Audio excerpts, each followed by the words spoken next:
शांति अपने दो बेटों अर्नव और आरुष के साथ शांति से जीवन बिता रही थी। लेकिन शांति के पति सोहन उसकी कभी कभार थोड़ी अनबन हो जाती थी। एक दिन शांति रोज की तरह सुबह का खाना बना रही थी, तभी दरवाजे की घंटी बजी। घंटी की आवाज सुनकर वो दरवाजे की ओर जाते हुए कहती है, अरे आती हूँ, कौन है, सब्र करो। दरवाजा खोलती है तो देखती है कि उसके जेठ मोहनदास सामने खड़े होते हैं। वो सक पकाकर अपनाती है और पैर छूकर कहती है, आइए आइए जेठ जी। कैसी हो शांति? जी मैं तो सब आपकी मेहरबानी है भाई साहब। शांति और मोहनदास की बातें सुनकर शांति का पति सोहन और उसके दोनों बेटे बाहर आ जाते हैं। अरे भैया राम राम, कैसे हो? राम राम भाई। अरे शांति, ऐसे खड़ी खड़ी क्या देख रही हो? चाय कॉफी कुछ लेकर आओ, भैया आए हैं। तेजी से रसोई की ओर आगे बढ़ती हुई कहती है, अरे मेरी माँ, गेट खोलने के चक्कर में मेरे तो चावल ही जल गए। वो दौड़ी दौड़ी आती है और देखती है कि सारे चावल जल गए हैं। वो दोबारा चावल बनाने में लग जाती है। इतने में सोहन आवाज लगाता है, अरे शांति, तुम्हारे चावल खत्म हो गया हो तो चाय ले आओ। जी लाती हूँ अभी। शांति जल्दी जल्दी चाय बनाती है और मोहनदास को चाय देती है। सब की खैर खबर पूछते हुए चाय पीते हैं। चाय खत्म होती ही मोहनदास शांति की ओर देखते हुए मजाक में कहते हैं, शांति, अब तुम्हारी चाय में दम नहीं रहा, अब हमें चाय बनाने वाली बदलनी पड़ेगी। ये कैसे मुमकिन होगा जेठ जी? घर और बाहर का सारा काम मुझे ही करना पड़ता है और कभी कभी जल्दी जल्दी के चक्कर में काम बिगड़ जाते हैं, जैसे आज चावल जल गए। अरे इसी का तो हल लेकर आया हूँ। मैंने रिश्ता देखा है अर्नव और आरुष के लिए। दोनों लड़कियां बहुत सुंदर और सुशील हैं। अगर आप दोनों तो बात करूँ आगे। सोहन और शांति रिश्ते की बात सुनकर कहते हैं, अब ठीक है, बात चलाइए ना भैया, पर पहले लड़की के बताइए तो सही। हाँ भाई साहब, लड़की कैसी है, परिवार कैसा है, कहाँ के रहने वाले हैं? देखो, परिवार तो बहुत अच्छा है, पर वे दोनों लोग बहुत गरीब हैं। दहेज में कुछ मिलेगा नहीं। अरे हमें दहेज में कुछ चाहिए भी नहीं, बस लड़की संस्कारी होनी चाहिए। एक लड़की तो पढ़ी लिखी है और शहर की रहने वाली है, पर दूसरी अपनी गरीबी की वजह से पढ़ न सकी और गांव में रहती है। लेकिन दोनों है बहुत खूबसूरत। अगर तुम सबको देखते ही पसंद ना आ जाए तो मेरा नाम बदल देना। हाँ, पर तो हम आंखें मूंद कर भरोसा कर सकते हैं भैया। आप आगे बात चलाइए, हम शादी करने को तैयार हैं। कुछ ही दिन में अर्नव और आरुष की शादी हो जाती है। आरुष की शादी अनपढ़ लड़की मंजरी से हो जाती है, जो कि बहुत भोली भी होती है, और अर्नव की शादी पढ़ी लिखी लड़की तनुजा से हो जाती है, जो कि घमंडी और चालू होती है। एक दिन मंजरी घर के काम कर रही थी कि अचानक शांति उसे आवाज लगाती है, बड़ी बहू, ओ बड़ी बहू, मंजरी जल्दी यहाँ आओ। मंजरी जल्दी जल्दी शांति के पास जाती है। बेटा, मेरे पैर बहुत दर्द हो रहा है। जी माँ जी, बस बर्तन धोकर आती हूँ। अरे बैठ यहाँ, मेरे पैर में बहुत तेज दर्द हो रहा है। बर्तन छोटी बहू धो लेगी। मंजरी शांति के पैर दबाने लगती है तो शांति तनुजा को आवाज लगाती है, छोटी बहू, ओ छोटी बहू। तनुजा थोड़ी देर से आराम से चलकर आती है। जी माँ जी, आपने बुलाया मुझे? आपको कोई काम था क्या? तू कुछ काम कर रही है या? शांति की बात काटते हुए तनुजा बोलती है, कुछ नहीं माँ, फोन पर अपने घर पर बात कर रही थी। अरे बाद में बात करियो अपने घर वालों से, पहले जाके बर्तन धो ले। तनुजा मुंह बनाते हुए अपनी जिठानी की ओर देखती है और मन ही मन कहती है, ये महारानी वहां बैठी है, ये नहीं कि बर्तन धो ले। मैंने इतनी पढ़ाई बर्तन धोने के लिए की थी क्या? तनुजा दांत पीसकर वहां से चली जाती है। अगले दिन सब दफ्तर चले जाते हैं, तभी डाकिया चिट्ठी लाता है। शांति चिट्ठी लेकर मंजरी से कहती है, बड़ी बहू, जरा छोटी बहू को बुलाना, एक चिट्ठी आई है। मेरी तो आंखें कमजोर है तो मुझसे पढ़ा नहीं जाएगा। मंजरी तनुजा के पास जाकर कहती है, तनुजा, तुम्हें माँ जी है। मुझ पर हुक्म मत चलाओ, काम बताओ काम। अरे मैंने तुम पर कहाँ हुक्म चलाया, और हुक्म चला भी दूंगी तो क्या हुआ? तुम तो मेरी छोटी बहन की तरह हो ना। तुम जैसी अनपढ़, जाहिल और गांव की गवार मेरी बहन नहीं हो सकती। बेचारी मंजरी तनुजा की बात सुनकर अपना सा मुंह लेकर रह गई। कोई चिट्ठी आई है, माँ जी तुमसे पढ़वाना चाहती है, बस इसलिए बुला रही हैं। मुंह टेढ़ा करके तनुजा मंजरी का मजाक बनाती हुए कहती है, अनपढ़ कहीं की। तनुजा का ऐसा बर्ताव देखकर बड़ी बहू बहुत दुखी होती है। तनुजा को अपनी पढ़ाई का घमंड इतना हो गया कि अब वो घर के कोई काम नहीं करती और अपनी जेठानी का मजाक बनाती रहती।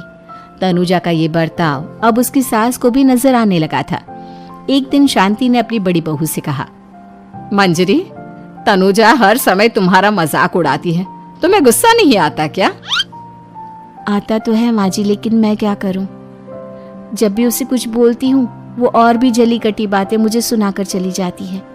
मैं उसे अपनी छोटी बहन की तरह प्यार करती हूँ, लेकिन उसके दिल में मेरे लिए कोई इज्जत नहीं। बहू, तूने वो कहावत सुनी है, जुल्म करने वाले से ज्यादा जुल्म सहने वाला अपराधी होता है। मंजरी अपनी सास का इशारा समझ जाती है। वो अपनी देवरानी को सबक सिखाने की ठान लेती है और एक दिन शांति अपनी दोनों बहुओं के साथ बैठी थी तो शांति अपनी बड़ी बहू से पूछती है, अरे बहू, शाम होने को है, कुछ सोचा है क्या बनेगा खाने में? माँ जी, मेरे तो सर में बहुत दर्द है आज। मेरी प्यारी देवरानी ही कुछ अंग्रेजी खाना बनाकर खिलाएगी। सुना है पढ़े लिखे लोग अंग्रेजी खाना बहुत अच्छा बनाते हैं, क्यों तनुजा? इतना कहकर मंजरी अपनी सास की ओर देखकर मुस्कुरा दी। तनुजा अपनी तारीफ सुनकर बहुत खुश हो गई। इतने में शांति कहती है, ये तो सच बात है छोटी बहू, ये तो मैंने भी सुना है। हम भी पक गए हैं बड़ी बहू के हाथ का खाना खा खा कर। तनुजा, तुम्हारी माँ भी तो तुम्हारे खाने की बहुत तारीफ करती हैं। आज हमें भी खिला दो कुछ अच्छा सा बनाकर। शांति की बात सुनकर छोटी बहू और आसमान पर चढ़ गई, पर उसे ये कहाँ पता था कि उसकी सास और जेठानी उसे सबक सिखाना चाहती हैं। तनुजा अपनी तारीफ सुनकर खुश तो बहुत होती है, पर सोचने लगती है, मुझे तो कैसा भी खाना बनाना नहीं आता। अब मैं क्या करूंगी? अगर मैंने इनको सच बता दिया तो मेरी सारी इज्जत मिट्टी में मिल जाएगी। अरे छोटी बहू, क्या सोच रही हो? खिलाओगी ना अपने हाथ का अंग्रेजी खाना? छोटी बहू हाँ में सर हिला देती है।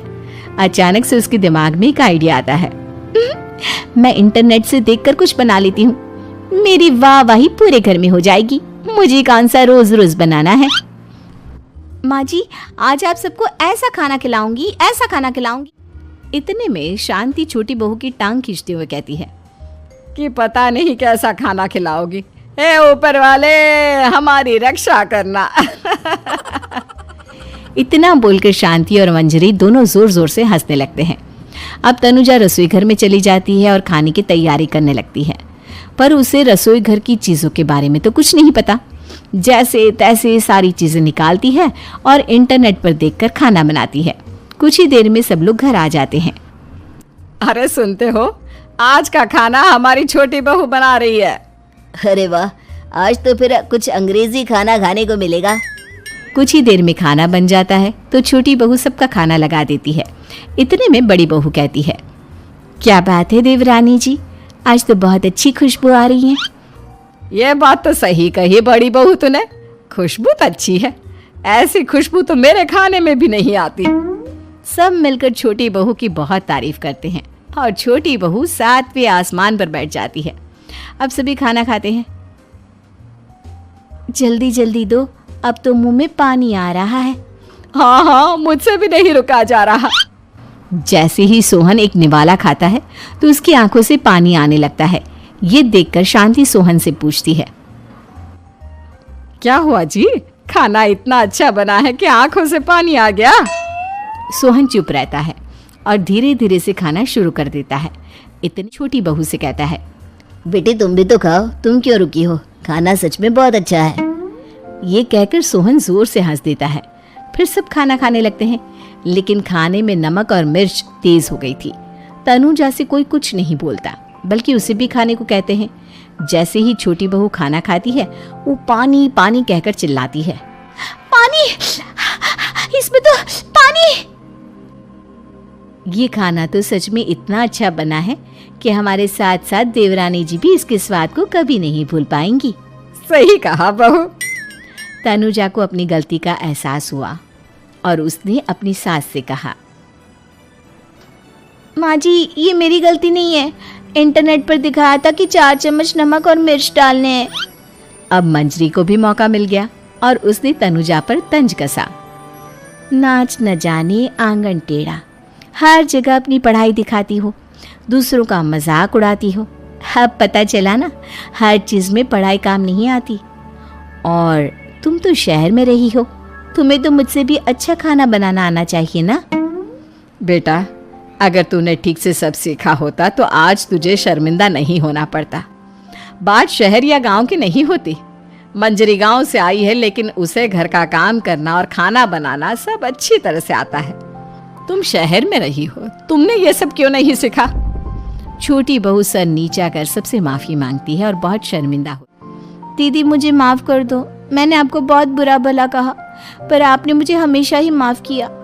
आज मुझे अपनी गलती का एहसास हो गया है। अब दोनों बहुएं मिलकर घर का काम करने लगी और एक दूसरे को अपने गुण बांटने लगी। मंजरी ने अपनी देवरानी को खाना बनाना और घर का काम करना सिखाया, वहीं तनुजा ने भी अपनी जेठानी को पढ़ना लिखना सिखाया। शांति और सोहन ऐसी बहुएं पाकर बहुत खुश थे।